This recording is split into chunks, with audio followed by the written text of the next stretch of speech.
അതുപോലെ തന്നെ ആദ്യമായിട്ട് ആ പയ്യൻ, അതായത് ആ ചെറുക്കൻ അഭിനയിച്ചത്, ഓന് പറയാൻ പറ്റുമോ ജീവിതത്തിൽ എന്നെങ്കിലും അവന് പറയാൻ പറ്റുമോ എൻ്റെ ആദ്യത്തെ സിനിമ ബിരിയാണിയാന്ന്?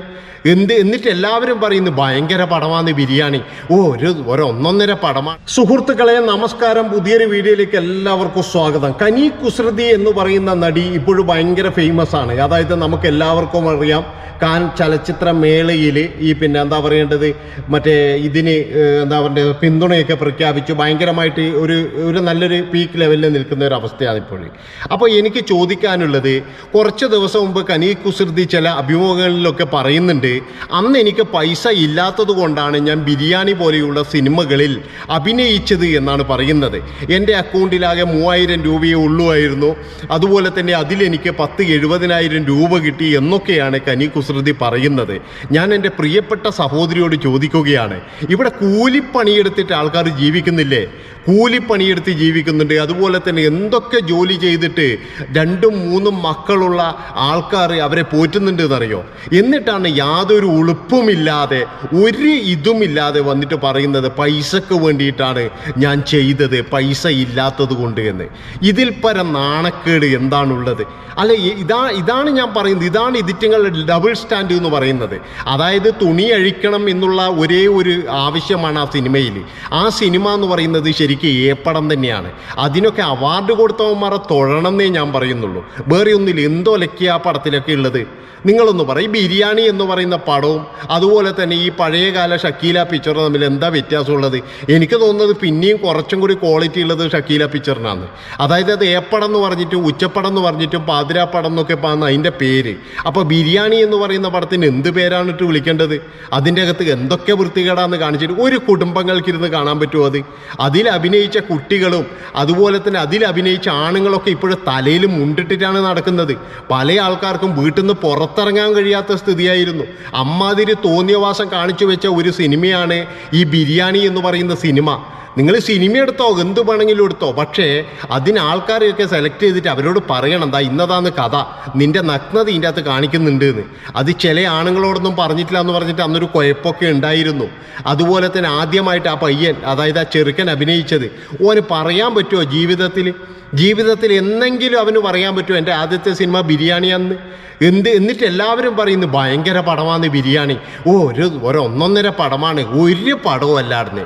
ഇമ്മാതിരി തോന്നിയവാസം, അതിനെന്ന് പറയുന്നത് കുറേ ഹൈപ്പ് കൊടുത്ത് ഇതെന്തോ ഒരു വലിയൊരു സംഭവമാണ്, ഇതെന്തോ ഒരു നമ്മൾ അനുഭവിച്ചതാണ്. എന്ത് തേങ്ങാക്കൊല അനുഭവിച്ചതെന്നാണ് പറയുന്നത്. സാധാരണക്കാർ ചെയ്തു കഴിഞ്ഞാൽ അത് ഏപ്പടം.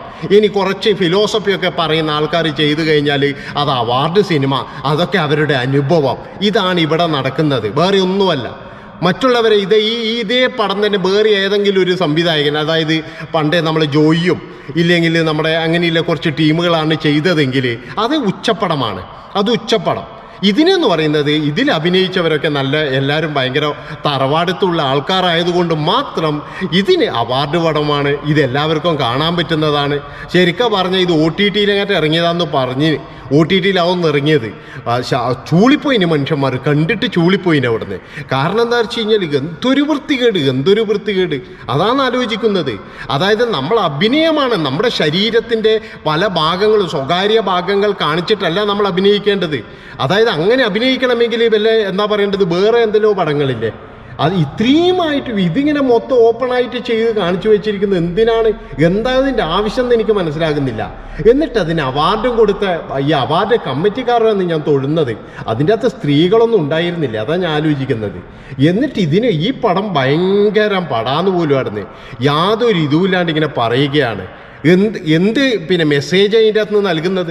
സ്ത്രീകളെ അപമാനിക്കുന്ന സിനിമയായിട്ടാണ് ഞാൻ കണ്ടത്. എന്ത് മെസ്സേജാണ് നൽകുന്നത്? ഈ ബിരിയാണി എന്ന് പറയുന്ന സിനിമ എന്ത് മെസ്സേജാണ് തരുന്നത്? എനിക്ക് മനസ്സിലായില്ല. ഇനി ആരെങ്കിലും അറിയുന്ന ആൾക്കാരുണ്ടെങ്കിൽ ഒന്ന് കമൻറ്റ് ചെയ്യണം അവിടുന്ന്. അതുകൊണ്ട് എൻ്റെ ബഹുമാനപ്പെട്ട കനി കുസൃതി, നിങ്ങൾ ഇപ്പോൾ പണമില്ലായിട്ടാണ് ഞാൻ ഇമാതിരി പരിപാടിക്ക് വേണ്ടി ഇന്ന് പറയരുത്. കാരണം എല്ലാവരും ഇന്ന് കൂലിപ്പണിക്ക് പോയി കഴിഞ്ഞാൽ ഇവരെ കിട്ടുമെന്ന് പണം, അതുവരെ എടുത്തിട്ട് ജീവിക്കുന്നത്. അതിനൊക്കെ അന്തസ്സുണ്ട്, അന്തസ്സ്. മനസ്സിലാക്കണം നിങ്ങൾ. അല്ലാതെ ഇമ്മാതിരി തോന്നിയ മാസം കാണിച്ചു വെച്ചിട്ട് ഭയങ്കര ഇതാണ് പൈസ ഇല്ലാതുകൊണ്ട് ഞാൻ പോയിന്, ഇല്ലെങ്കിൽ ഞാൻ അഭിനയിക്കത്തില്ല. ഈ ചില സംവിധായകർക്ക് ഇങ്ങനെയാണ്.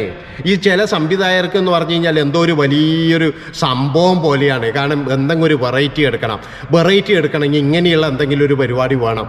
ഇങ്ങനെയുള്ള പരിപാടി വേണമെന്നുണ്ടെങ്കിൽ അതിനനുസരിച്ച് നടിമാറ വേണം. അതാണ് ഇവനൊക്കെ എങ്ങനെ തലയുയർത്തി നടക്കുന്നതെന്നാണ് നിൻ്റെ സംവിധായകൻ. അതാണ് ഞാൻ ആലോചിക്കുന്നത്. അമ്മാതിരി തോന്നിവാസിലെ കാണിച്ചു വെച്ചിരിക്കുന്നത്. അല്ല, ഇനി അവ സിനിമ എടുത്തോട്ടെ, ഈ ബിരിയാണി എന്ന് പറയുന്ന സിനിമ എടുത്തോട്ടെ, അത് ഏതെല്ലാം രീതിയിലെടുക്കാം. ഇമ്മാതിരി തോന്നിയവാസത്തിൽ എടുക്കേണ്ട ആവശ്യമുണ്ടോ? ഇതാണ് ഞാൻ ചോദിക്കുന്നത്. അതിൻ്റെ അകത്ത് എല്ലാവരെയും കരിവാരി തേക്കുന്നതാണ്. ഒരാളെ പോലും നല്ലതാക്കുന്നില്ല, എല്ലാവരെയും. അത് ചില നടന്മാരൊക്കെ അവരൊക്കെ എങ്ങനെ അവരുടെ മക്കളുടെ മുഖത്ത് നോക്കാന്ന് ഞാൻ ആലോചിക്കുന്നത്. അമ്മാതിരി തോന്നിയവാസം. അതിൻ്റെ അകത്ത് ഒരാൾ പിന്നെ കുറച്ച് വയസ്സായ ഒരാളില്ലേ, മറ്റേ ഏതെല്ലോ സിനിമയിലുണ്ട് ഇപ്പോൾ, അയാൾ സ്വയംഭോഗം ചെയ്യുന്നത് വരെ കാണിച്ചിട്ടുണ്ട്. അമ്മാതിരി ഇതൊക്കെ കാണിച്ചു. എന്നാ അതിൻ്റെ ആവശ്യം എനിക്ക് മനസ്സിലാകുന്നില്ല. എനിക്ക് മനസ്സിലായിട്ടേ ഇല്ല അത് ആ ഒരു സിനിമേൻ്റെ ആവശ്യം എന്താണെന്ന്. അതിൻ്റെ രാഷ്ട്രീയമോ എന്തോ ഒരു മാങ്ങാത്തൊലിയും നമുക്കറിയേണ്ട ആവശ്യമില്ല.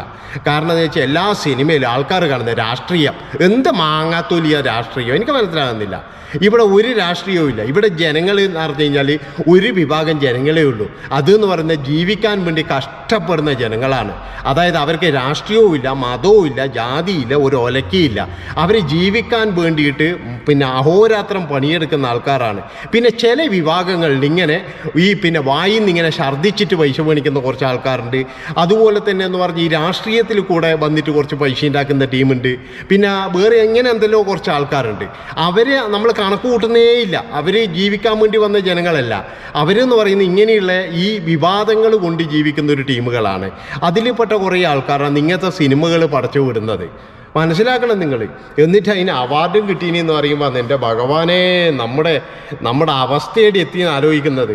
വേറെ എത്ര സിനിമയുണ്ട് അവാർഡ് കൊടുക്കാൻ വേണ്ടിയിട്ട്. എന്ത് മെസ്സേജ് ആർക്ക് കാണാൻ പറ്റും ഈ സിനിമ? അതാണ് ഞാൻ ആലോചിക്കുന്നത്. ബിരിയാണി എന്ന് പറയുന്ന സിനിമ ആർക്ക് കാണാൻ പറ്റും? ഇതിൽ അഭിനയിച്ചവന് കാണാൻ പറ്റൂല, അവൻ്റെ നാട്ടുകാർക്ക് വരെ കാണാൻ പറ്റാത്ത ഒരു സിനിമയാണ് ബിരിയാണി എന്ന് പറഞ്ഞു കഴിഞ്ഞാൽ. മനസ്സിലാക്കണം നിങ്ങൾ. എന്നിട്ട് അവന് ഈ കനി കുസൃതിയോട് അവൻ പറഞ്ഞ ന്യായം ഇത് എനിക്ക് ഉണ്ടായ അനുഭവമാണെന്ന്. മാങ്ങാത്തൊലിയാന്ന് ഓൻ ഉണ്ടായ അനുഭവം. ഞാൻ പറയിക്കുന്നില്ലായിരുന്നു.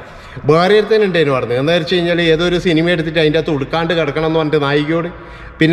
അവൻ്റെ തന്നെ വേറൊരു സിനിമയും കൂടി ഉണ്ട്, പ്രസവം ലൈവായിട്ട് കാണിക്കണമെന്ന്. ലൈവായിട്ട് പ്രസവം കാണിക്കണം. ഓൻ്റെ മോഹം നിങ്ങളൊന്ന് ആലോചിച്ച് നോക്കറായിരുന്നു. ഇമ്മാതിരി തോന്നിയവാസം കാണിക്കുന്ന കുറേ ടീമുകളുണ്ടായിരുന്നു. ഇവരൊക്കെ വിചാരം എന്താ വെച്ച് കഴിഞ്ഞാൽ എന്തൊരു കൊമ്പത്തെ സംഭവമാണ്. ഇങ്ങനെയൊക്കെ എടുത്തു വെച്ച് കഴിഞ്ഞാൽ മാത്രമേ സംവിധായകനാകുള്ളൂ. ഒറിജിനൽ വേണം എന്ന് പറഞ്ഞിട്ട് എല്ലാത്തിലും ഇവർക്ക് ഒറിജിനൽ വേണം. അതാണ്. എന്നാൽ ഒരു കാര്യം ചെയ്തുകൂടെ?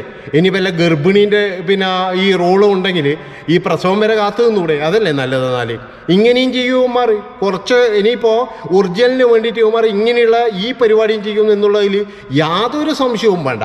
അതുകൊണ്ട് കനി കുസൃതി ഇനി ഇങ്ങനെയുള്ള കാര്യങ്ങൾ പറയരുത്. ബിരിയാണിയിൽ താങ്കൾ അഭിനയിച്ചത് വളരെ മോശം തന്നെയാണ്. താങ്കൾക്ക് അതിന് പൈസയും കിട്ടിയിട്ടുണ്ട്. പക്ഷേ അതിൽ പൈസക്ക് വേണ്ടിയിട്ടാണ് അഭിനയിച്ചതെന്ന് പറയരുത്. അത് സ്ത്രീകൾക്ക് തന്നെ മോശമാണ്. കാരണം ഒരുപാട് നമുക്ക് എങ്ങനെ വേണമെങ്കിൽ ജീവിക്കാലോ. അത് മനസ്സിലാക്കാതെയോ. ആ നക്കാപ്പീച്ച കിട്ടിയതുകൊണ്ട് നിങ്ങൾക്ക് എന്താണ് കിട്ടിയത്? അപ്പോൾ ഇത്രയും പറഞ്ഞുകൊണ്ട് എൻ്റെ പ്രിയപ്പെട്ട സുഹൃത്തുക്കളെ, നിങ്ങളുടെ അഭിപ്രായങ്ങളും നിർദ്ദേശങ്ങളും നിങ്ങൾ കമൻറ്റ് രൂപത്തിൽ വന്നോട്ടെ.